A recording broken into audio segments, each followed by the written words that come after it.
ശബരിമല സ്വർണ്ണക്കൊള്ളയും അതുമായി ബന്ധപ്പെട്ട വിഷയങ്ങളും കേരളത്തിൽ വലിയ രാഷ്ട്രീയ വിവാദങ്ങൾ കത്തിക്കൊണ്ടു നിൽക്കുന്ന സാഹചര്യത്തിലാണ് പമ്പാ തീരത്ത് നടന്ന ആഗോള അയ്യപ്പ സംഘവുമായി ബന്ധപ്പെട്ട് ലക്ഷങ്ങളുടെ തിരിമറി നടന്നിട്ടുണ്ട് എന്ന വാർത്ത പുറത്തുവരുന്നത്. ആഗോള അയ്യപ്പ സംഗമത്തിൽ ഒരു പരിപാടി പോലും അവതരിപ്പിക്കാത്ത നന്ദഗോവിന്ദം ഭജൻസിന്റെ പേരിലടക്കം പണം എഴുതിയെടുത്തു എന്നാണ് പുതുതായി പുറത്തുവരുന്ന വാർത്ത. അയ്യപ്പന്റെ പേര് പറഞ്ഞ ലക്ഷങ്ങൾ ഇത്തരത്തിൽ കൊള്ളയടിച്ച വാർത്ത പുറത്തു വരുമ്പോൾ ഞെട്ടലോടുകൂടിയാണ് കേരളം ഇത് കേട്ടുകൊണ്ടിരിക്കുന്നത്. ദേവസ്വം വകുപ്പ് മന്ത്രി വി.എൻ. വാസവനും ആഗോള അയ്യപ്പ സംഗമം നടന്നപ്പോൾ തിരുവിതാംകൂർ ദേവസ്വം ബോർഡ് പ്രസിഡന്റായിരുന്ന പി.എസ്. പ്രശാന്തും ഈ വിഷയത്തിൽ മറുപടി പറയണമെന്ന കാര്യത്തിൽ ഒരു തർക്കവുമില്ല. എന്തായാലും ആഗോള അയ്യപ്പ സംഗമത്തിന്റെ മറവിൽ നടന്ന ലക്ഷങ്ങളുടെ കൊള്ളയുമായി ബന്ധപ്പെട്ട വിശദാംശങ്ങൾ വരും ദിവസങ്ങൾ കൂടുതൽ പുറത്തു വരികയാണ്. അതോടൊപ്പം തന്നെ ആഗോള അയ്യപ്പ സംഗമത്തിന്റെ മറപിടിച്ച് സ്വന്തം പോക്കറ്റിലേക്ക് പണം വെട്ടിപ്പ് നടത്തിയത് ആര് എന്ന് വിശദമായി പരിശോധിക്കേണ്ടതുണ്ട്. സർക്കാർ സംവിധാനം ഉപയോഗിച്ച് അയ്യപ്പനെ കൂട്ടുപിടിച്ച ഭക്തിയുടെ മറവിൽ CPM നടത്തിയ മോഷണമാണോ ഇതെന്ന് ആരെങ്കിലും സംശയിച്ചാൽ അവരെ കുറ്റം പറയാൻ കഴിയില്ല എന്നാണ് കോൺഗ്രസ് നേതാക്കന്മാർ അടക്കമുള്ളവർ പറയുന്നത്. ഈ വിഷയം വിശദമായി പരിശോധിക്കാം. ആഗോള അയ്യപ്പ സംഗമത്തിന് പിന്നിൽ ലക്ഷ്യം സാമ്പത്തിക നേട്ടമോ അതോ അയ്യപ്പ വിശ്വാസികളുടെ നഷ്ടപ്പെട്ടു പോയ സർക്കാരിനുള്ള വിശ്വാസം തിരിച്ചു പിടിക്കലോ? എന്തായാലും അയ്യപ്പ സംഗമത്തിന്റെ പേരിൽ ലക്ഷങ്ങൾ തട്ടിയ CPM-ഉം ദേവസ്വം ബോർഡും ഇനി എന്ത് മറുപടി പറയും? വിശദമായി പരിശോധിക്കാം. സൗവർണികയാണ് കൂടെയുള്ളത്. അതായത് ആഗോള അയ്യപ്പ സംഘവുമായി ബന്ധപ്പെട്ട് വലിയ അഴിമതി കഥകളാണ് പുറത്തു വരുന്നത്.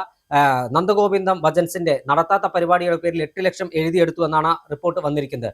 അതോടൊപ്പം തന്നെ ഈ പരിപാടിയുടെ കരാർ ഉണ്ടായിരുന്നത് ഊരാളുങ്കൽ ലേബർ കോൺഗ്രസ് സൊസൈറ്റിക്കാണ്. അവിടെ ആ സൊസൈറ്റി ഉപയോഗിച്ചാണ് ഇത്തരത്തിൽ തട്ടിപ്പ് നടത്തിയെന്നാണ് പറയുന്നത്. ആഗോള അയ്യപ്പ സംഗമം ഒരു പൊന്മുട്ടയിടുന്ന താറാവായിരുന്നു CPM-ന്. അല്ല, ആദ്യം ആഗോള അയ്യപ്പ സംഗമവുമായി സർക്കാർ അല്ലെങ്കിൽ CPM മുന്നോട്ട് പോയപ്പോൾ എല്ലാവരും പറഞ്ഞത് വോട്ട് ബാങ്കുകളെ ലക്ഷ്യം വെച്ചാണ്. ശബരിമലയിൽ കൈപൊള്ളിയ സർക്കാർ ഇനി മൂന്നാമതും അധികാരത്തിൽ വരാൻ വേണ്ടി അയ്യപ്പനെ വിശ്വാസികൾക്കൊപ്പമാണ് എന്ന് വരുത്തി തീർത്ത് ഭൂരിപക്ഷ വോട്ട് ലക്ഷ്യം വെച്ചാണ് ആഗോള അയ്യപ്പ സംഗമം നടത്തിയത് എന്നാണ് രാഷ്ട്രീയ കേരളം മുഴുവൻ അല്ലെങ്കിൽ കേരളം മുഴുവൻ വിശ്വസിച്ചിരുന്നത്. അതിനപ്പുറം അതിന് തൊട്ടു പിന്നാലെയാണ് ശബരിമല സ്വർണ്ണക്കൊള്ള വരുന്നത്.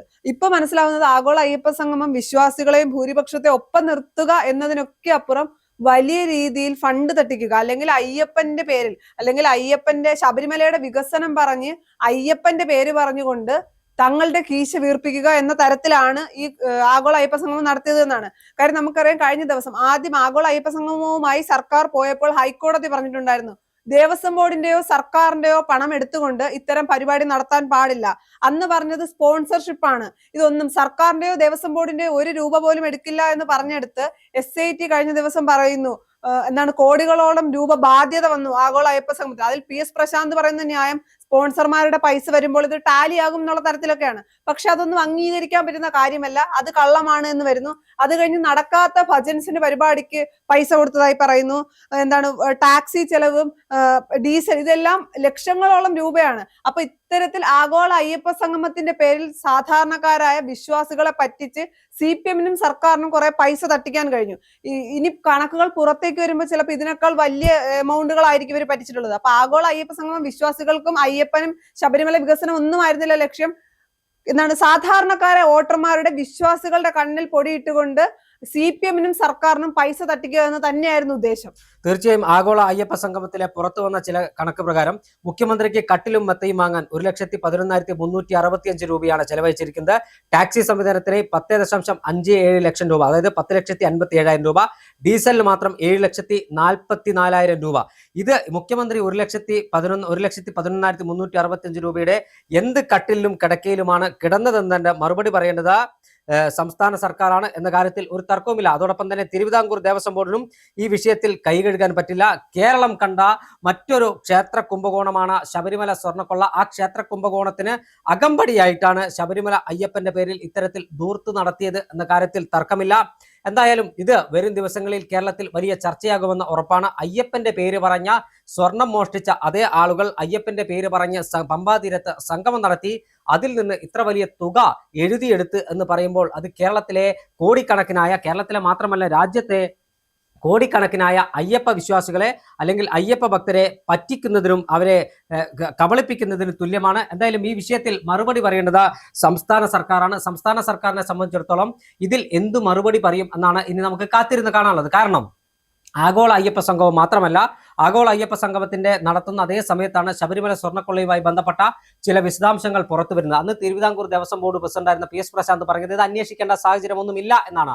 എന്നാൽ ഇത് അന്വേഷിച്ചപ്പോഴാണ് CPM സഹയാത്രികരും CPM നേതാക്കന്മാർ ഉൾപ്പെടെയുള്ളവർ ജയിലഴിക്കുള്ളിലേക്ക് പോകുന്നത്. ഇനി ആഗോള അയ്യപ്പ സംഗമത്തിന്റെ കണക്ക് വിവരങ്ങൾ കൂടി വിശദമായി ഒരു ഓഡിറ്റ് ചെയ്യപ്പെടുകയാണെങ്കിൽ അത് CPM-നെ തിരിച്ചടിയായി മാറില്ലേ? തീർച്ചയായും ഇനി കണക്ക് വിവരങ്ങൾ ഇപ്പോൾ തന്നെ CPM-ന് തിരിച്ചടിയാണ്. ശബരിമല വിഷയത്തിൽ CPM ഇല്ലാതായി കഴിഞ്ഞു. ശബരിമല സ്വർണ്ണക്കൊള്ളയാണെങ്കിൽ പത്മകുമാറിനെ അടക്കം അറസ്റ്റ് ചെയ്തിട്ടും തള്ളിപ്പറയാൻ കഴിയാത്ത സാഹചര്യം. അത് CPM-നെ പ്രതിരോധത്തിലാക്കും. ആരും പ്രതീക്ഷിച്ചില്ല SIT ആഗോള അയ്യപ്പ സംഗമത്തിന്റെ വിവരങ്ങളുമായി ഹൈക്കോടതിയിൽ എത്തുമെന്ന്. അപ്പൊ SIT വരുമ്പോ ആദ്യം തന്നെ ഹൈക്കോടതി പറഞ്ഞതാണ് സർക്കാരിന്റെയോ ദേവസ്വം ബോർഡിന്റെയോ തുക ചെലവാക്കാൻ പാടില്ല എന്ന് പറയുന്നു. പക്ഷേ 3.5 കോടിയോളം രൂപയുടെ ബാധ്യത സർക്കാരിനുണ്ടാകുന്നു. PS പ്രശാന്ത് പറയുന്നത് പോലെ അതെങ്ങനെ ടാലിയാകും? സ്പോൺസർമാർ ആരൊക്കെയാണ്? ഇത്തരം ചോദ്യങ്ങൾ നിലനിൽക്കുകയാണ്. ആ ഒരു സാഹചര്യത്തിൽ CPM ശബരിമല വിഷയത്തിൽ പൂർണ്ണമായി തീർന്നു. CPM-നോ സർക്കാരിനോ ഈ വിഷയത്തിൽ എന്ത് പറയാനാണ് കഴിയുന്നത്? ഈ ചെലവിന്റെ കണക്ക് നോക്കുമ്പോൾ, അല്ലെങ്കിൽ ഇനി വരാനിരിക്കുന്ന, ഇനി എന്തായാലും ഇത് കൂടുതൽ ചർച്ചയാകും. കൂടുതൽ തെളിവുകൾ അല്ലെങ്കിൽ കൂടുതൽ രേഖകളൊക്കെ പരിശോധിക്കുമ്പോൾ ഇത്തരം തട്ടിപ്പുകളായിരിക്കും പുറത്തു വരാൻ പോകുന്നത്. അത് CPM-നെ പൂർണ്ണമായി ഇല്ലാതാക്കും എന്നുള്ള കാര്യത്തിൽ യാതൊരു സംശയവുമില്ല. തീർച്ചയായും ആഗോള അയ്യപ്പ സംഗമത്തിന്റെ പമ്പയിലെ വേദിയിൽ നന്ദഗോവിന്ദം ഭജന നടത്തി എന്നാണ് പറയുന്നത്. എന്നാൽ അത്തരത്തിൽ ഒരു ഭജന അവിടെ നടന്നതായി അവിടെ എത്തിയ ദൃശ്യമാധ്യമങ്ങൾ കണ്ടിട്ടില്ല. ഈ പരിപാടി ലൈവായി കണ്ട ജനങ്ങൾ കണ്ടിട്ടില്ല. ഇന്ന് എവിടെയാണ് ഭജന നടത്തിയത് എന്ന ചോദ്യത്തിനാണ് ഉത്തരം പറയേണ്ടത്. ആഗോള അയ്യപ്പ സംഗമത്തെ ഓഡിറ്റ് റിപ്പോർട്ടിലെ കൂടുതൽ വിവരങ്ങളാണ് പുറത്തു വന്നിരിക്കുന്നത്. മുഖ്യമന്ത്രിയുടെ പമ്പ ഗസ്റ്റ് ഹൗസിലെ താമസത്തിന് 2 ലക്ഷം രൂപ ചെലവായി. ഗസ്റ്റ് ഹൗസ് ഇടതാഴിയിൽ ചുവപ്പ് പരവതാനിക്ക് 15,930 രൂപ. വേദിയിൽ VIP ഭക്ഷണത്തിന് 30,000 രൂപ. നടക്കാത്ത ഭജനയുടെ പേരിൽ നന്ദഗോവിന്ദം ഭജൻസിന് 8 ലക്ഷം രൂപ കൊടുത്തെന്നും ബില്ലിൽ പറയുന്നു. അതോടൊപ്പം തന്നെ കോർണർ സോഫയ്ക്ക് 65,000 രൂപ. പമ്പ ഗസ്റ്റ് ഹൗസിലേക്ക് വാങ്ങാൻ സാധന സാമഗ്രികൾ ദേവസ്വ സ്വത്തായി മാറ്റി. എന്നാൽ ഇത് എങ്ങോട്ട് മാറ്റി എന്നതിൽ വ്യക്തതയില്ല എന്നും ഓഡിറ്റ് റിപ്പോർട്ടിൽ പറയുന്നു. ഡീസലിന് 7,44,000 രൂപ ചെലവായി. ആഗോള അയ്യപ്പ സംഗമത്തിൽ പമ്പയിൽ പ്രധാന വേദിയിൽ നന്ദഗോവിന്ദം ഭജൻസ് നടത്തിയെന്നാണ് രേഖയിൽ പറയുന്നത്. എന്നാൽ അന്ന് നന്ദഗോവിന്ദം ഭജൻസ് പമ്പയിലോ ശബരിമലയിലോ ഭജന നടത്തിയിട്ടില്ല എന്ന് തന്നെ തെളിഞ്ഞു.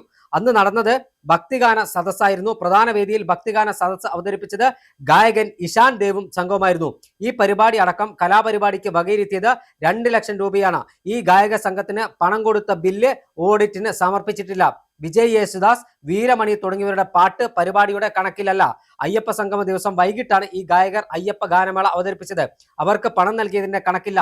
10 കോടിയിലധികം രൂപയാണ് ആഗോള അയ്യപ്പ സംഗമത്തിന് ചെലവായത്. എന്നാൽ വിവിധ ആവശ്യങ്ങൾക്കായി ഇതുവരെ കൊടുത്തു തീർത്തത് 6,64 ലക്ഷം രൂപയാണ്. ഇനി കൊടുത്തു തീർക്കാനുള്ളത് 4,35 ലക്ഷം രൂപയാണെന്നും ഓഡിറ്റ് റിപ്പോർട്ട് പറയുന്നു. എന്തായാലും വലിയ ക്രമക്കേട് ഇത് സംബന്ധിച്ച് നടന്നു. കാരണം കേരളത്തിലെ ജനങ്ങൾ മുഴുവൻ ഈ ആഗോള അയ്യപ്പ സംഗമം വിവിധ ദൃശ്യമാധ്യമങ്ങളിലൂടെ അത് ലൈവായി കണ്ടതാണ്, ലൈവ് ടെലികാസ്റ്റ് ചെയ്തതാണ്. അവിടെ ഒരു നന്ദഗോവിന്ദം ഭജൻസ് ഒരു ഭജന നടത്താതെ അവർക്ക് എങ്ങനെ ഇത്ര 8 ലക്ഷം രൂപ കൊടുത്തു എന്ന് ചോദിച്ചാൽ അതിന് ഉത്തരം പറയേണ്ട വ്യക്തി തിരുവിതാംകൂർ ദേവസ്വം ബോർഡിന്റെ അന്നത്തെ പ്രസിഡന്റായിരുന്ന PS പ്രശാന്താണ്. ദേവസ്വം വകുപ്പ് മന്ത്രി VN വാസവനാണ്. മുഖ്യമന്ത്രിക്കും ഇതിൽ നിന്ന് ഒഴിഞ്ഞു മാറാൻ കഴിയില്ല. ശബരിമല CPM-നുള്ള ഒരു കറവ പശുവായിരുന്നു. ഈ കറവ പശുവെ പരമാവധി കറന്നെടുക്കുക എന്നൊരു തന്ത്രമാണ് CPM ഇപ്പോൾ സ്വീകരിച്ചിട്ടുള്ളത്. എന്തായാലും ഈ കണക്ക് പുറത്തു വരുമ്പോൾ അതിൽ നിന്ന് ഒഴിഞ്ഞു മാറാൻ ഒരാൾക്കും കഴിയാത്ത സാഹചര്യമാണുള്ളത്. ശബരിമല സ്വർണ്ണക്കൊള്ളയുടെ പിന്നാമ്പുറത്ത് ഇത്തരം അഴിമതി കഥകൾ കൂടിയുണ്ട്. ശബരിമല സ്വർണ്ണക്കൊള്ളയിൽ ആകെ വേർത്തു നിൽക്കുന്ന CPM മുച്ചൂട് മുടിക്കുന്ന കണക്കുകളാണ്, ഓഡിറ്റ് റിപ്പോർട്ടാണ് ഇപ്പോൾ പുറത്തു വന്നിരിക്കുന്നത്. മുഖ്യമന്ത്രിക്ക് കിടക്കാൻ കട്ടിലും കടക്കയും 1,11,000 രൂപ ചെലവാക്കി എന്ന് പറയുമ്പോൾ മുഖ്യമന്ത്രി സ്വർണ്ണക്കട്ടിലാണോ കിടന്നതെന്ന് കേരളത്തിലെ ജനങ്ങൾ ചോദിച്ചാൽ അവരെ കുറ്റം പറയാൻ കഴിയില്ല. പക്ഷേ ഇക്കാര്യത്തിൽ ഇത്ര ആർഭാടപൂർവ്വം പമ്പയിൽ ആഗോള അയ്യപ്പ സംഗമം നടത്തിയത് കൊണ്ട് ശബരിമല ക്ഷേത്രത്തിന്റെ എന്തെങ്കിലും ഗുണമുണ്ടായോ? ശബരിമലയിൽ എത്തുന്ന സാധാരണക്കാരായ അയ്യപ്പ ഭക്തർക്ക് എന്തെങ്കിലും ഗുണമുണ്ടായോ എന്ന ചോദ്യത്തിന് കൂടി ഉത്തരം പറയാൻ കേരളത്തിന്റെ മുഖ്യമന്ത്രിയും ദേവസ്വം വകുപ്പ് മന്ത്രിയും തയ്യാറാകണം.